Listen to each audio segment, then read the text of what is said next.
Om Namo Bhagavate Vasudevaya. Om Namo Bhagavate Vasudevaya. Om Namo Bhagavate Vasudevaya. Hare Krishna, dear devotees. Thank you so much for joining us today. We'd like to seek your good wishes and your blessings, and the blessings of Radha and Krishna, Krishna Balaram, Gaunitai, Shilapopad, Guru Maharaj. So we continue with the Srimad Bhagavatam 10th Canto, and we did 57th chapter yesterday, which was all about the Shyamantak jewel and the consequences of getting attached to wealth in this world, even if you're close to Krishna, can have an impact. So let's move on to the next chapter, chapter 58. So this is an incredible verse in 7th verse of 58th chapter. Itam samagatya gita bivadanas tayate hardara dishabirambita apsvatam stam kushalam sahasnusam pritrasvasaram pariprista bandava. Translation: The Lord then went to see his aunt, Queen Kunti. He bowed down to her and she embraced him, her eyes moist with great affection. Lord Krishna inquired from her and her daughter-in-law Draupadi about their welfare, and they intent questioned him at length about his relatives in Dwarka. So, interesting part of Bhagavatam again. Queen Kunti meeting with Lord Krishna in Kurukshetra, and how affectionate they are with each other. And Krishna is really extraordinary. He shows such social etiquette, even though he's a Supreme Personality of Godhead, higher than anybody, yet he bows down to Mother Kunti. Extraordinary. Okay. So chapter is entitled Krishna Marries 5 Princesses. This chapter describes how Lord Krishna married 5 brides, beginning with Kalindi, and went to Indraprasth to visit the Pandavas. After the Pandavas had completed their incognito exile, so they revealed themselves after the marriage with Draupadi, Lord Krishna went with Satyaki and the other Yadus to see them in Indraprasth. So this was after the division of Hastinapur, where Maharaj Dasharath gave the barren land to the Pandavas instead of what was rightfully theirs. The Pandavas were so extraordinary devotees. They didn't care. They made that place as good as heaven by the mercy of the Supreme Lord. The Pandavas greeted the Lord, embracing him in great ecstasy, and the touch of his body freed them of sin. What's sin? There's always sin in the material world, no matter what you do. Always going to be affected by some sin or other. Even just by breathing, you're breathing in so many living entities. That in itself is just going to cause so much suffering in the future. Walking, you're stepping on so many living entities, killing them. There's always sin in this material world. Looking at his affectionate, smiling face, they were overwhelmed with joy. Their new bride, Draupadi, shyly approached Krishna and bowed down to him. Then the Pandavas popularly worshipped and welcomed Satyaki and the Lord's other companions, offering them seating places. So this was a very interesting part of the Mahabharata, in fact, as well, that Arjun came incognito as disguised as a Brahmin, together with his brothers, to the Swayamvar of Draupadi. And none of the other kings could fulfill the task of shooting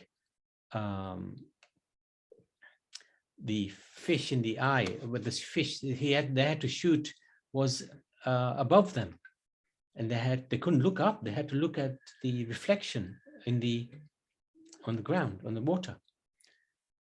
And although many valiant princes came and tried to win the hand of Draupadi, nobody succeeded except the great Arjun. When Krishna saw Arjun, he immediately recognized, of course, he immediately knew that this is no other than Arjun, and the Pandavas are present in this Swambar. Lord Krishna then paid a visit to Queen Kunti after he had offered her his respects. They inquired from each other about their family members. So that was the verse that we chanted. As Kunti Devi recalled the various miseries Duryodhan had inflicted upon her and her sons, she remarked that Krishna was their only protector. This is the problem with envy. And it's something that at all costs we have to try to avoid, envious of others' position. If somebody's got something we want, like Duryodhan, he wanted the kingdom of Hastinapur for himself. He wanted the fame, the wealth, everything that went with it. And it made him absolutely mad, to the extent he was willing to kill his own cousins. But as Kunti Mata remarks, the only protector is Krishna. And actually that's a fact. Our only protector is Krishna. You are the well-wisher of the entire universe, she said. Yet, even though you are free from all delusions of mine and another's, you nonetheless reside within the hearts of those who meditate on you constantly. And from within their hearts, you destroy all their miseries. So misery is an option. Suffering is an option. In this material world, there is only suffering. There's no chance of actually seeing any happiness, being happy. But it's an option. Still is an option, because we can choose to be unhappy. Or when unhappiness comes, we can thank the Lord. Thank you, my dear Lord. Just reminding me that this world is full of unhappiness, is full of suffering. And just by simply thanking him, one gets such a great deal of comfort. Just by being grateful for even the challenges that we face, it just takes us in a different realm straight away. This is the kindness of the Lord, because he's within our hearts and he can destroy all of our miseries. So in this material world, we shouldn't expect anything but miseries. If we're expecting anything else, then we are deluded. We are under delusion, illusion, Maya. Because in this world, there is no such thing as happiness. Ultimately, everything comes to an end. So if there is some temporary so-called happiness, it is temporary. It will be short-lived, because there's something called death, which is the final misery, if you like. But the amazing thing about the Lord is not only does he reside in the hearts of those who meditate on him, he resides in everybody's hearts, even those who don't meditate on him. He's witnessing, he's seeing what's going on. He's everywhere. He's in every living entity. So if we don't look towards him, the misery continues. If we look towards him, he destroys the miseries. This is the extraordinary thing about the Lord. This is quite an interesting picture, which after the Swayamvar, Arjun brought Draupadi to meet with Kunti Mata. And he said something like, I've brought a gift for you, or something like that. Oh, what? Something. Prabhuji, Prabhuji, who is that back? Yeah, Krishna. Drishadum, that's Drishadum. Drishadum. Yeah, that's right. He's having a look. What's going on? And Kunti Mata said, yes, share it amongst yourself. Mother's words can never be untrue. So that's why all the 5 Pandavas married Draupadi. It's very controversial, but again, we know there's a past life reason why this happened. Anyway, Yudhishthir requests Krishna to stay with them. He said to the Lord, O Supreme Controller, I do not know what pious deeds we fools have done, so that we can see you, whom the master of yogic perfection rarely see. This is so true. Those who are performing amazing tapasya, they may not even get to see even a glimpse of the lotus feet of the Supreme Lord. But the devotees of the Lord, they can see him everywhere. Requested by the king to stay with them, the Almighty Lord remained happily in Indraprastha during the months of the rainy season, giving joy to the eyes of the city's residents.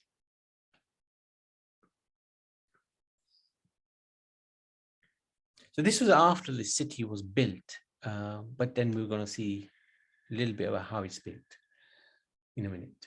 One day, Krishna and Arjuna went hunting in the forest. While bathing in and drinking water of the Yamuna river, they saw a charming young maiden. On Krishna's request, Arjuna went up to the beautiful girl and asked who she was. The beautiful maiden replied, "I am Kalindi, the daughter of the sun god." That's none different from Yamuna Devi. Hoping to attain the most excellent and munificent Lord Vishnu as my husband, I have been performing severe austerities. I will accept no one else as my husband.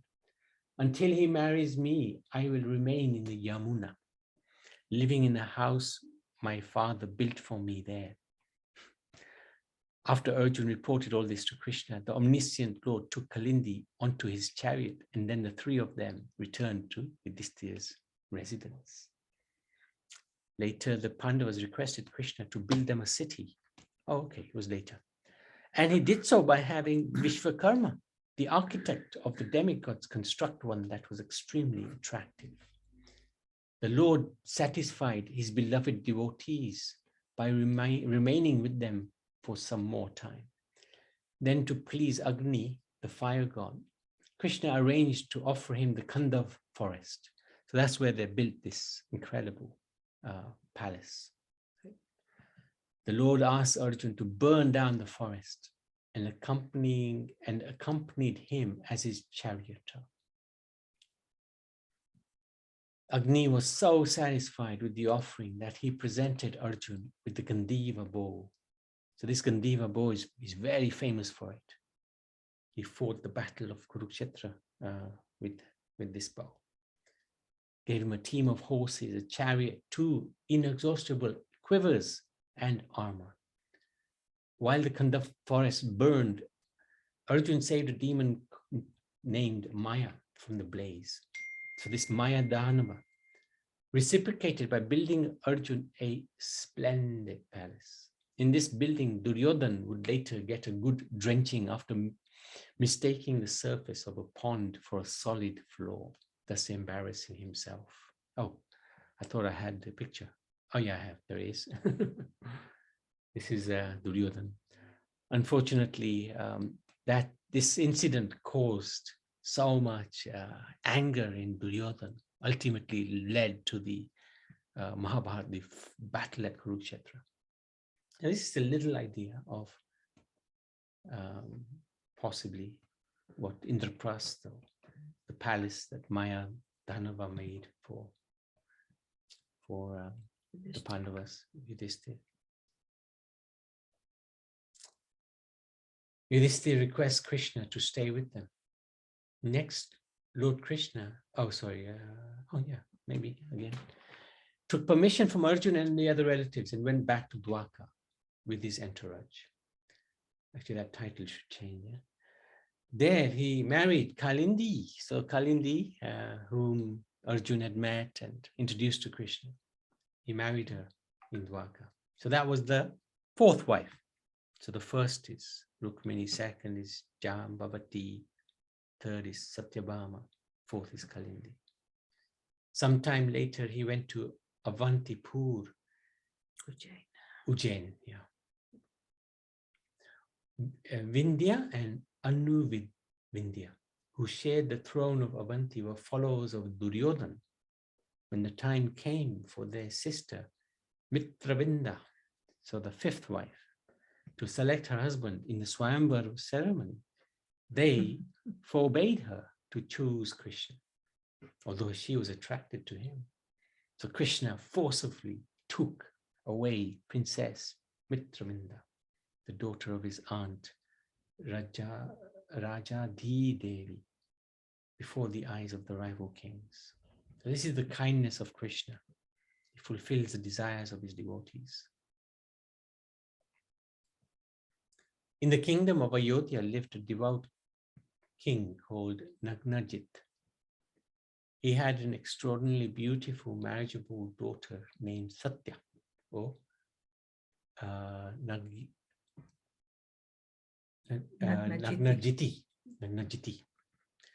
The girl's relatives had laid down the stipulation that any man who could subdue a certain group of 7 ferocious bulls would win her hand.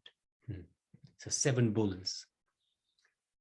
When Krishna heard about this princess, he went to Ayodhya with a large contingent of soldiers.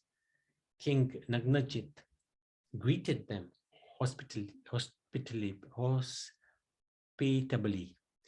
and joyfully worshipped him with various offerings. When Satya saw Krishna, she immediately desired him as her husband. And King Nagnajit, understanding his daughter's intentions, informed Lord Krishna of his own wish that the Lord and his daughter be married. The king affectionately told the Lord, "You alone would be a suitable husband for my daughter. And if you subdue the 7 bulls, you may certainly marry her." So he still kept that condition. Lord Krishna then manifested himself in 7 separate forms and subdued the 7 bulls. So I think I haven't got that picture. King Nagnajit duly presented his daughter to the Lord, together with a dowry of abundant gifts, and the Lord took Satya onto his chariot for the journey back to Dwarka. Just then, the rival kings who had been defeated by the bulls tried to attack Lord Krishna, but Arjuna easily beat them back, and Krishna proceeded with Nagnajiti to Dwarka. Subsequently, Sri Krishna married Lakshmana after abducting her from her Swamvar ceremony. So Krishna's pretty practiced at this art. And he also married Bhadra, the royal sister of Santardhan. She was the daughter of Lord Krishna's paternal aunt, Shrutakirti. So this chapter talks about 5 queens, and he's married the 5 queens, starting with Kalindi, then Mitrabinda, and then Nagnajita, or Satya. Satya is probably easier to remember. And Lakshmana. No, before Lakshmana, it was, Lakshmana, and then finally Bhadra. So this is in total the 8 queens. These 8 queens are the most prominent, yeah. And then he's got 16,100 as well, which we'll see, I think, in the next day or 2. Oh, not next chapter, maybe the chapter after. So I'm not sure which queen this is in specifically, but it's one of the queens. So that's the end of the chapter. Any questions, any comments?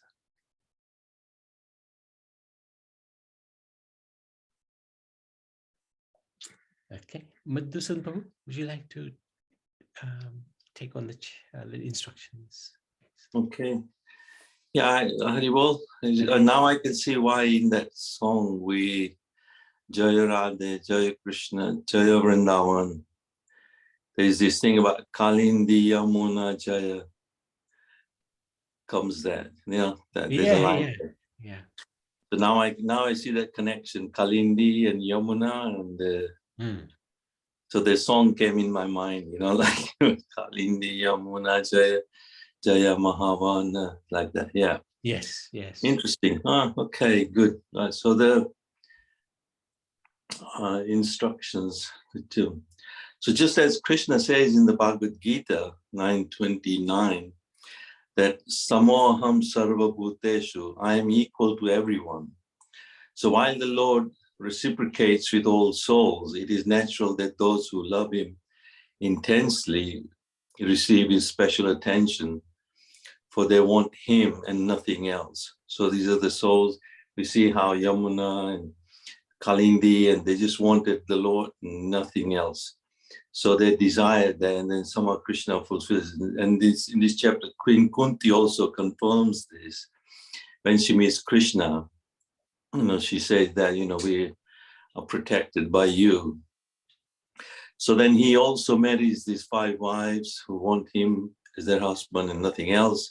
Krishna also fulfills there's a king there who wanted to have Krishna as his son-in-law. So obviously he also fulfills his desire, but he had to complete the challenge of dealing with his 7 bulls and all that. So Krishna goes to quite a lot of challenges like that as well. When he has to, obviously he's the Supreme Lord, he can just do what he could just, doesn't have to do anything.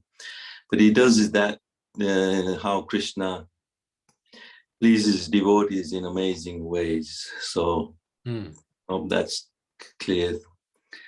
Okay, thank you, Umesh. Haribol. No, thank you. Fantastic. All right. So unless there's any questions or comments, we can go to the Nishinga coverage.